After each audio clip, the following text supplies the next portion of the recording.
Bavaria lay under a sky the color of old tin, the air thick with wood smoke and the sourness of wet hay. In a horse barn on the edge of Weiden, the war was ending one cry at a time. A newborn's wail pierced the silence where rifles once cracked. The child's mother, her cheeks hollow and pale beneath soot, tore a strip from a Luftwaffe blanket and wrapped it around the infant. The fabric still bore a faint eagle stitched in gray thread, a crest from a world that had already collapsed. Outside, the last column of the Wehrmacht had passed the night before. They'd left their families behind, wives, sisters, children, drifting west toward what they hoped were the Americans and not the Russians. The women in the barn had no maps, only rumors. That surrender meant starvation, that Allied soldiers shot civilians, that babies were taken away. Rumors traveled faster than truth in those days. Corporal James Dawson of Iowa eased open the barn door, rifle slung but safety on. He was 24, a farmhand before he'd worn a uniform. He expected defiance or despair. Instead, he saw women standing in stillness, each with the look of someone caught between gratitude and fear. The scent hit him first, damp straw mixed with the iron tang of birth. He had delivered calves back home. The smell was the same, only heavier with human suffering. Through an interpreter, he said softly, "No one will be harmed. You're civilians. We just need to check for weapons." The women nodded, clutching infants and bundles of clothing. One girl, perhaps 16, stepped forward holding a baby, whose tiny fists opened and closed like a clock's slow ticking. "Please," she whispered in halting English learned from radio propaganda. "No take child." Dawson blinked. He had a daughter born 6 weeks earlier in Des Moines, a child he'd never held. The Americans moved carefully through the stalls, replacing fear with procedure. They found no guns, only jars of beet syrup, a cracked enamel basin, a tin spoon flattened into a feeding tool. Lieutenant Martha Warren, a nurse from Philadelphia, followed behind with her medical satchel. She had served in Normandy, and had seen the price of victory measured in amputations. This, women with babies, felt alien. "We'll need clean water and milk," she told Dawson. He stared, half smiling at the impossibility. "Ma'am, cows are rarer than gasoline out here." Outside the barn, a convoy rattled past, half-tracks, jeeps, a Red Cross truck dust-covered but intact. Its driver, Private Leo Carter, hopped down when he saw Warren waving. He was a joker, always humming Glenn Miller, but the sight inside silenced him. "Christ," he murmured. "They look like ghosts holding angels." Within the hour, Carter returned with a metal canister sloshing with condensed milk and a box of army biscuits. The women watched as Warren boiled water on a field stove, mixing the milk in enamel mugs. When she handed the first cup to the 16-year-old girl, the mother's hands trembled so violently that the liquid spilled. She dropped to her knees, crying apologies in German. Warren steadied her wrist. "It's all right," she said, her voice cutting through translation. "It's meant for him."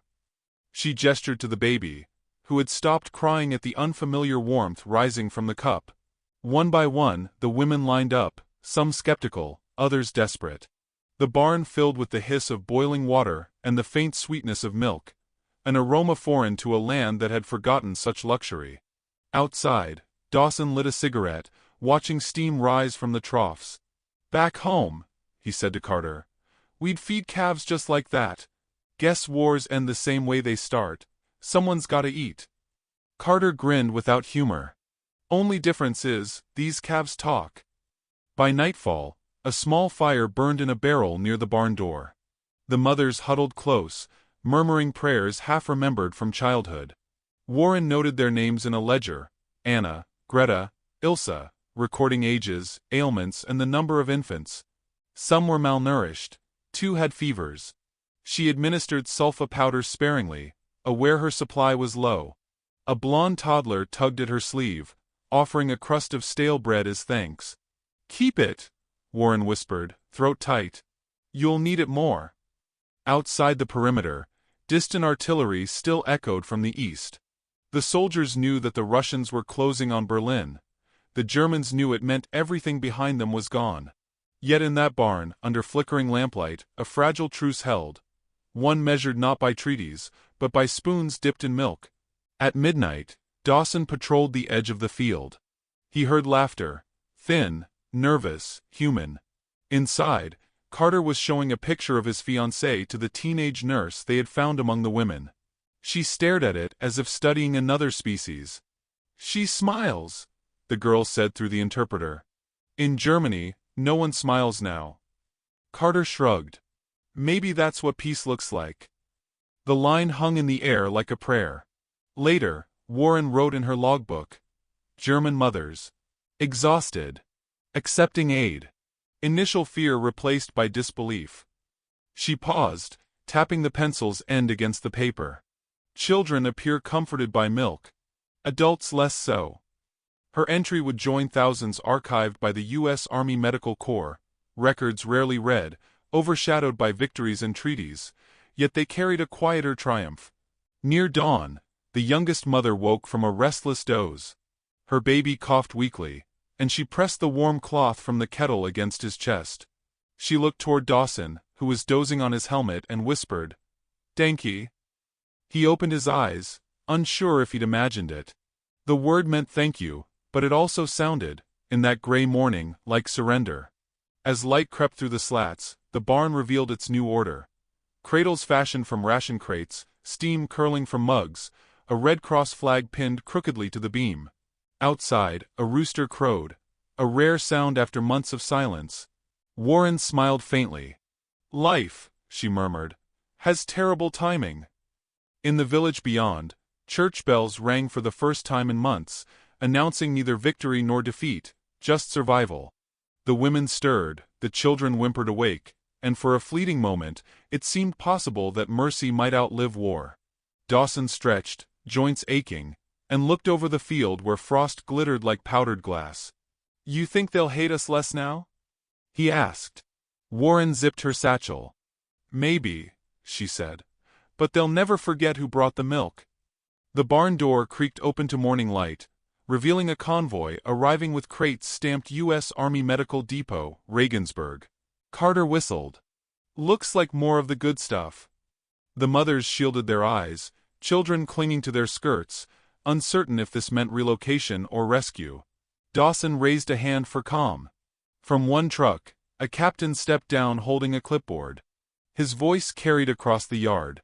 "All civilians will be processed and moved to a secured facility for screening. You'll be safe there." The interpreter translated. The women exchanged wary glances. Warren caught the captain's eye. "They've only just stopped shaking," she said quietly. He sighed. "Then let's make sure they have breakfast before they move." Behind him, soldiers unloaded tins of milk and boxes marked medical supplies, infant use. For the first time since their world had fallen apart, the women saw abundance not in propaganda posters, but in crates stacked under sunlight. They stared, motionless, as if afraid the vision might vanish if they blinked. One mother whispered a prayer, her voice trembling with something close to wonder. And as Dawson watched the scene unfold, he felt an unease he couldn't name, because deep down, he knew this mercy wasn't policy. It was a choice, fragile and fleeting. He looked toward the horizon where smoke still curled from distant villages. "War's over soon," Carter muttered beside him. Dawson exhaled, eyes on the women now sipping warm milk with their children. "Maybe," he said, "but something else is just beginning." The wind shifted, carrying the faint laughter of babies, the first sound of a peace not yet written. The morning mist lifted like gauze over the Bavarian hills, revealing the full sprawl of what had once been a farm and was now a camp. Rows of tents and rough wooden barracks stretched toward the treeline. A weathered sign read in stenciled English, "Temporary Civilian Holding Area, U.S. Army Sector 3. Beneath it, German mothers stood clutching their children, the air still smelling faintly of wet hay and diesel. The war was nearly over, yet the line between enemy and refugee blurred more each day. Corporal Dawson leaned against a jeep, coffee tin warming his hands. Across the yard, Lieutenant Warren argued with the quartermaster over rations. "They're not soldiers," she insisted. "They're starving mothers. You can't issue salt pork to infants." The man muttered about shortages, paperwork, and orders from Regensburg. "Orders don't cry at night," she snapped, voice taut. He stared, then gave a curt nod. Moments later, a truck groaned forward carrying metal canisters stamped condensed milk, U.S. Army Medical Supply. When the first barrels were unloaded, the mothers recoiled. They had been told American milk was poisoned, or that it was reserved for Allied children only. One woman spat in the dust, whispering that it was a trick. But the 16-year-old girl from the barn, her name they'd learned was Lotte, stepped forward.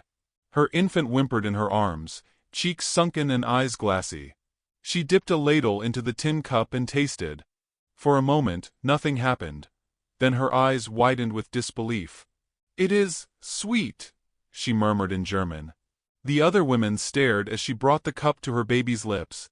The child suckled weakly, then coughed, then drank again. Warren watched in silence, her expression unreadable. She had been trained to keep her distance, to treat bodies, not histories. But this was something closer to resurrection. "That one's gonna make it," Dawson said softly beside her. She nodded, still watching. "If the world doesn't kill him first." By afternoon, the milk distribution had become a ritual. Soldiers formed an assembly line, filling cups and makeshift bottles. Babies wailed, women murmured prayers, and the Red Cross truck hummed like a heartbeat in the center of it all. The sound of gratitude was not cheers or applause. It was silence, the kind that comes when people realize they might live another day. The camp itself was an awkward marriage of military order and human chaos. Fences half-built, tents patched with burlap, soldiers guarding people who didn't try to escape. A chaplain wandered among them offering blessings no one quite believed in. At dusk, he handed a rosary to one mother who whispered, "God forgot us long ago." The chaplain only smiled. He must have sent milk instead. Historical directives had reached the camp 2 days earlier. Orders signed under Eisenhower's headquarters reminding commanders that all civilians and prisoners are to receive humane treatment consistent with the Geneva Convention of 1929. The words looked neat on paper, but the soldiers had to invent humanity from scratch. They bartered with nearby farmers for milk cows, scrounged powdered formula from field hospitals, and begged doctors for penicillin. None of this was protocol. It was simply conscience. Dawson wrote a letter that night by lantern light, addressed to his wife back in Iowa. "You wouldn't believe this, Mary. German women, real Nazis maybe, who knows, standing in line with babies and thanking us. The war looks different when you're handing out milk instead of bullets." He paused, looked toward the tents where a baby cried softly and added, "I can't tell who's saving who." In another corner, Warren worked late in the medical tent. She checked fevers, cleaned wounds, and tried to explain in broken German that sulfa powder would sting. Her interpreter, a Polish nurse named Irina, translated with a clipped rhythm, her own grief tucked neatly behind professional tone. "They think the milk is a trick," she whispered. "They've been fed lies for years. It takes time to unlearn fear." Warren sighed. Time's the one thing the Army never issues enough of. When a storm rolled in that night, the tents rattled like tin drums. Rain poured through cracks in the roofs, soaking straw pallets. Yet through the downpour came an extraordinary sound, women singing. Faint, off-key, but unmistakable. A lullaby in German drifted across the camp. Dawson stood in the mud, stunned. "You ever think we'd hear that again?" Carter asked beside him. "Singing? In this war?" Dawson shook his head. "Guess milk's got better range than propaganda." The next morning, an officer arrived from headquarters, Captain Richard Hale, tall, clean-shaven, and carrying the kind of authority that turned conversation into silence. He inspected the camp, asked for records, and frowned when he saw soldiers pouring milk instead of enforcing discipline. "This is not a refugee center," he barked. "It's a screening facility. We're to determine affiliations, party membership, loyalty, the usual." Warren met his gaze coolly. "They're loyal to whoever keeps their children alive." Hale narrowed his eyes. "Lieutenant, compassion's commendable, but it's not your duty to feed Germany's next generation." Her reply was steady. "With respect, sir, that generation is already here. They're just too small to salute yet." The captain exhaled, a long sigh that sounded more weary than angry. "Very well. Continue, Within reason. As he turned away, Dawson muttered, "Reason's a poor nurse." That day, the soldiers saw something shift. The mothers began helping one another, sharing bottles, mending baby clothes from parachute silk, translating for the newly arrived. What had been a camp of silence became a fragile community. Warren watched them from her station, wondering what future they could possibly walk into once the barbed wire opened. One mother, Greta, approached her that evening carrying an empty tin. "More?" she asked timidly. Warren shook her head. "Tomorrow." Greta nodded, then placed a hand over her chest. "Thank ye." The word was simple, but the way she said it made Warren's throat tighten. She hadn't heard gratitude sound so cautious since France, where a liberated villager once kissed her boots and cried. It wasn't joy, it was disbelief wearing hope as a disguise. At sunset, the officers gathered by the jeep, reviewing lists. The names of men missing, the number of infants surviving, the supplies still to come. Hale leaned over the hood, tracing figures with a pencil. 3,000 calories per soldier per day, he said. Barely 1,200 for civilians. We're running charity on rations. Dawson replied. Maybe charity's what ends wars faster than bombs. Hale looked up, the faintest smile ghosting across his face. Maybe. But the army doesn't budget for miracles. That night, Warren found Lotte sitting outside her tent, rocking her baby beneath the moonlight. The girl's face was thin, almost translucent, but her eyes were bright now. He sleeps better, she said in careful English. No more crying. Warren nodded. Keep him warm. The nights will stay cold for a while. Lotte hesitated. You have baby?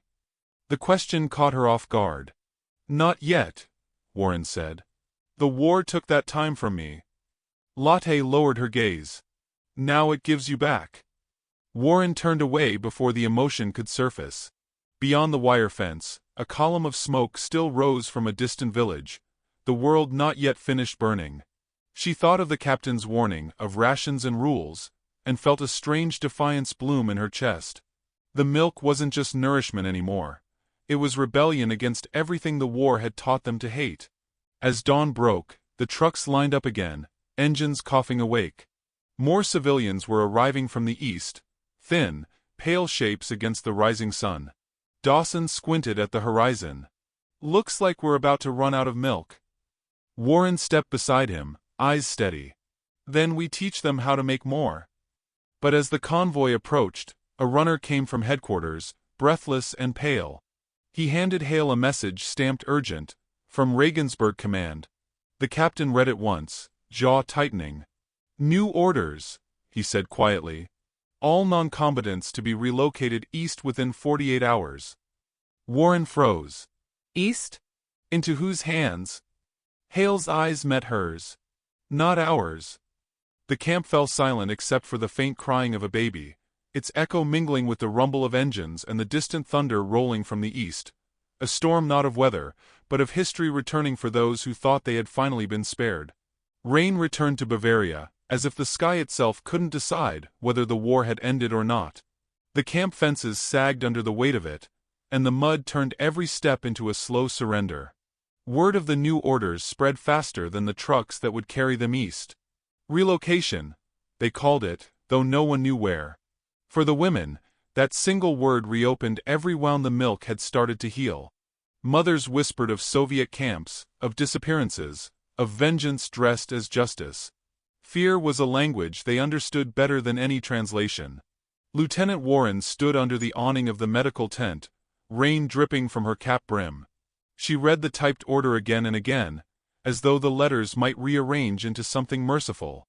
Relocated east, it said, signed by headquarters, stamped with a seal that turned compassion into bureaucracy. She looked at the list of names on her clipboard. The mothers she'd treated, the infants she'd nursed through fever, and felt her hands tremble. They won't survive another transport, she murmured. Dawson, beside her, chewed his lip. Orders don't ask for opinions, ma'am. Then maybe they're written by people who've never met a baby, she replied. That night, as thunder rolled like artillery over the hills, Warren gathered the mothers in the main tent. The interpreter, Irina, stood beside her, translating each phrase with the flat precision of someone afraid to feel. "There are new instructions," Warren began. "You may be moved soon. I don't yet know where." Murmurs rippled through the crowd, low and tense. Greta clutched her child tighter. Lotte started to cry. An older woman asked, "Will we have food? Milk?" Warren hesitated. "I'll make sure of it." It was a promise she didn't know she could keep, but the women needed something stronger than truth. Hope, even if rationed. Outside, Dawson and Carter prepared for inspections. The captain wanted the camp tidy, documented, ready for handover. "It's not our concern what happens next," Hale said, voice flat as gravel. Dawson looked at him. "It's always our concern once we start feeding people." Hale's jaw tightened, but he said nothing. Orders were a comfort to men who feared conscience. Morning came cold and gray. The rain had stopped, but mist clung to the ground. Soldiers lined up the trucks, engines coughed into motion. The mothers packed their few belongings: wool scraps, enamel cups, tiny shoes carved from cloth. Babies fussed, sensing unrest. Warren moved among them, checking fevers, adjusting blankets, her words a quiet rhythm of reassurance. She stopped at Lotte's tent. The girl's baby had grown stronger, cheeks rounder, eyes curious now instead of dull. "He's gaining weight," Warren said softly. "Because of you." Lotte smiled weakly. "Because of milk." Her gaze lifted to the American nurse. "They say East is Russia. They kill people there." Warren knelt, meeting her eyes. "Not while I'm here." At the mess table, Dawson sipped cold coffee, watching the convoy idle. He thought of his wife and the daughter he'd never met. The idea that these women, so broken and ordinary, could be treated as enemies gnawed at him. "We fought Nazis, not mothers," he said aloud. Carter shrugged. "Someone higher up can't tell the difference." A silence hung between them, heavy with helplessness. When Hale approached, clipboard in hand, the men snapped to attention. "We begin transfers at 0900, he said.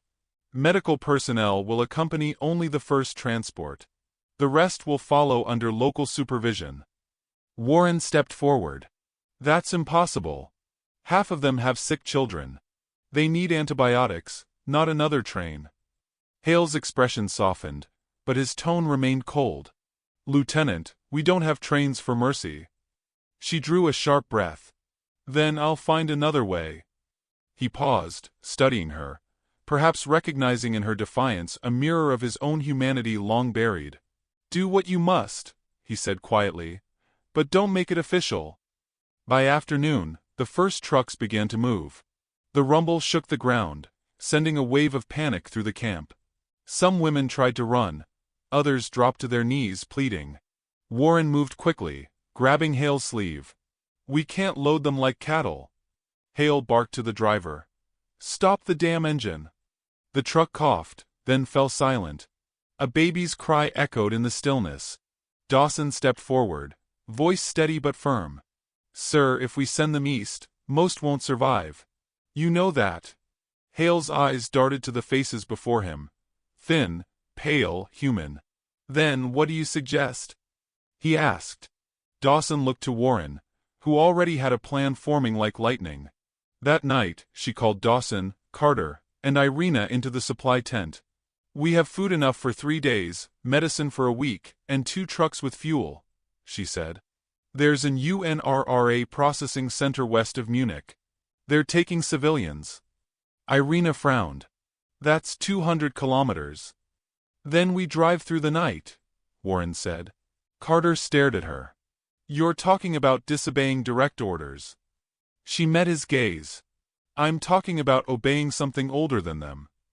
The rain began again before dawn, masking their movements. With Hale's silent approval, or perhaps deliberate blindness, they loaded the trucks quietly.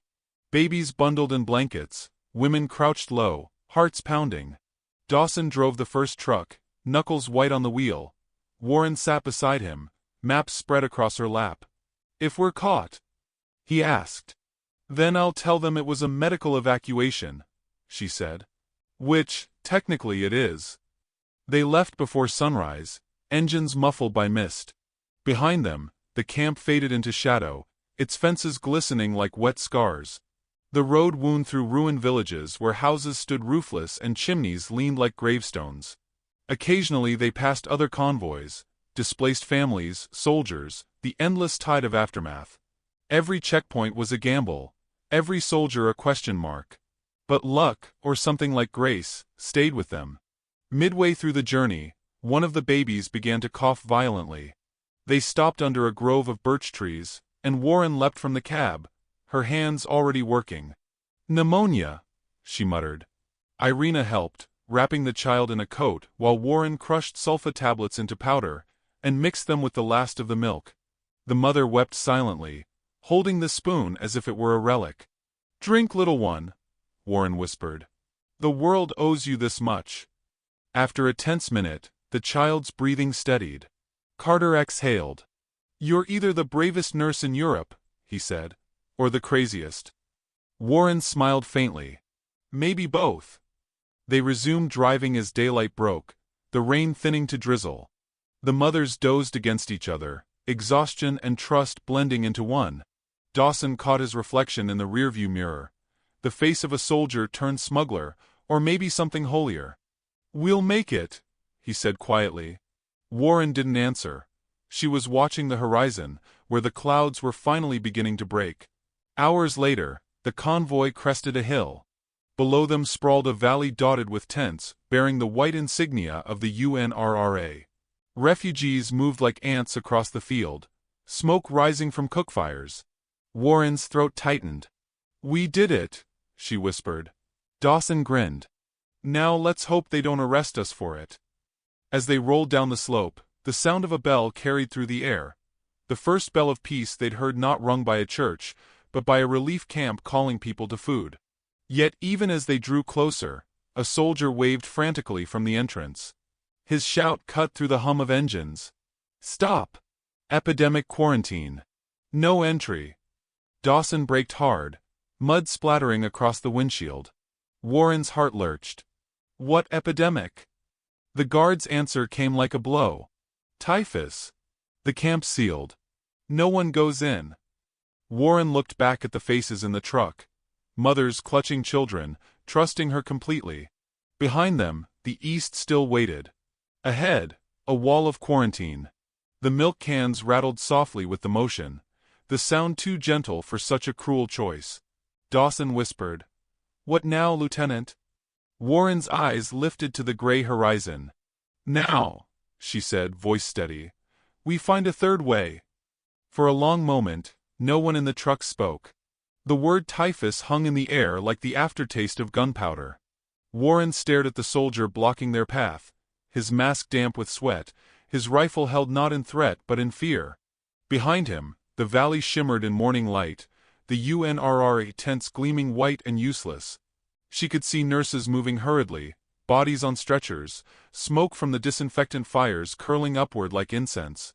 Salvation had turned to contagion. Dawson slammed his fist on the steering wheel. "We drove 200 kilometers for a locked gate." Carter spat mud from his mouth. "What do we do now? Pray it rains medicine." Warren didn't answer. Her gaze moved over the mothers in the truck bed. Hollow faces, hands clutching infants too quiet for comfort. They looked to her as if she were more than a nurse, something between guardian and judge. She stepped out of the cab, boots sinking in the mud, and approached the guard. "Lieutenant Helen Warren, U.S. Army Medical Corps," she said. "We've got 20 civilians, half of them infants. They need care." The guard shook his head. "Orders, ma'am. The camp's quarantined. Typhus spreads fast." "Faster than mercy?" she asked. He flinched, but his answer was final. "If I let you through, we all die." The wind caught her coat, snapping it like a flag. She turned back to Dawson. "We'll make our own hospital." He blinked. "Out here? With what?" "With what we've got, and what's left of our decency." They turned the trucks toward a hill overlooking the valley. There, amid birch trees and the wreck of a burned farmhouse, they began to build. Tarps became roofs. Crates became cribs. Carter scavenged wood from the barn's skeleton, while Irina boiled water in an old tin drum. The mothers worked too, digging trenches, tending fires, wrapping their children in blankets made from American uniforms. For hours, no one spoke of the East or the quarantine. The world had shrunk to one purpose: keep the children alive. By nightfall, the hill camp, as Carter called it, flickered with oil lamps and the faint cries of babies. The sky cleared, revealing a single star through drifting smoke. Warren moved from tent to tent, checking pulses, measuring breaths. Her hands shook from exhaustion, yet her mind felt sharpened by defiance. Each fever cooled, each tiny heartbeat she found became an act of rebellion against the machinery of war still grinding below them. Dawson watched her from the firelight. "You ever wonder," he said quietly, "if we're supposed to be doing this?" She looked up. "Supposed to?" "Yeah. Maybe we're not heroes, just fools who won't stop treating a dying world." Warren smiled, faint but steady. "Then let's be fools with purpose." The next day, the first real test came. Greta's baby had stopped breathing at dawn. Warren rushed in, kneeling in the mud beside the cot, her fingers working with mechanical precision, compressing, clearing, willing life back into the small chest. The mother sobbed in silence, face buried in her hands. Dawson held the lantern, jaw clenched, whispering a prayer he half remembered. For a moment, the world held its breath, and then a gasp, wet and sharp. The baby cried. The sound tore through the camp like sunlight. Greta collapsed forward, clutching her child, and Warren's face finally cracked into tears she hadn't allowed since Normandy. By noon, the hill echoed with a strange calm. The rain had stopped, and a dry wind rustled the birches. Mothers hung laundry on broken fence wire, and for the first time since the war's end, laughter, thin, tentative, floated through the air. Dawson handed out rations from the truck. Biscuits, chocolate, whatever was left. Carter carved a stick into a toy horse for one of the toddlers. "You think they'll remember us?" he asked. Warren wiped her hands on her coat. "Not by name. Maybe just by what kindness feels like." Late that afternoon, an engine roared in the distance. Everyone froze. A jeep crested the ridge, bearing the insignia of the U.S. Army. Dawson raised his rifle instinctively, then lowered it when he recognized the figure stepping out. Captain Hale. His uniform was stained, his expression unreadable. "You disobeyed direct orders," he said, voice low. "I should have you court-martialed." Warren met his gaze, unflinching. "Then do it. But look first." He followed her through the camp. He saw the makeshift cradles, the smoke of sterilized water, the line of mothers clutching milk bottles warmed over open flame. He saw Greta's child sleeping against her chest, the faint pink of returning life. Finally, he looked at Warren. "You realize this could cost us all our commissions?" She nodded. "And if we hadn't done it, it would have cost them their lives." Hale's eyes softened. He turned away, scanning the horizon toward the valley. "The quarantine's lifting tomorrow," he said quietly. "Relief convoys will arrive by dusk. They'll bring supplies." Dawson exhaled, half a laugh. "Then we made it." Hale shook his head. "You made it because you ignored me." He looked at Warren again, a flicker of reluctant respect crossing his face. "History won't remember this hill, Lieutenant. But maybe it should." That night, the camp burned brighter than ever, fires glowing like constellations of defiance. The soldiers shared their last rations, mothers sang lullabies, and the babies, those frail heralds of a world not yet rebuilt, slept in peace. The war outside had ended days ago, but for the first time it felt real. Warren sat alone on a fallen beam, exhaustion heavy on her shoulders. Dawson joined her, handing over a tin cup of weak coffee. "You think anyone up there," he gestured at the stars, "cares about what we did?" She smiled faintly. "I think tonight that's enough." They sat in silence, listening to the steady breathing of the camp. Somewhere below, thunder rumbled, a far-off storm, or maybe the sound of trucks returning to life. Hale's voice broke the stillness. "Convoys are on the move. We'll evacuate at sunrise." Warren looked down at her mud-stained hands. "Evacuate to where?" "To wherever they can start again," Hale said. And you, Lieutenant, you're going home. Home. The word hit like a forgotten promise. She thought of her apartment in Philadelphia, the quiet streets, the sound of streetcars instead of artillery. Yet as she glanced at the sleeping children, the thought of leaving felt hollow. The war had taken everything she'd been, and replaced it with something she couldn't abandon. Dawson rose, stretching. Sun'll be up soon. Warren looked toward the east, where pale light brushed the horizon. Then let's greet it, she said softly. For once, not as soldiers, but as people. And when the first light spilled over the camp, touching the mothers, the soldiers, and the faint curls of steam rising from tin cups of milk, it felt like the war's truest surrender, not of nations but of hatred itself.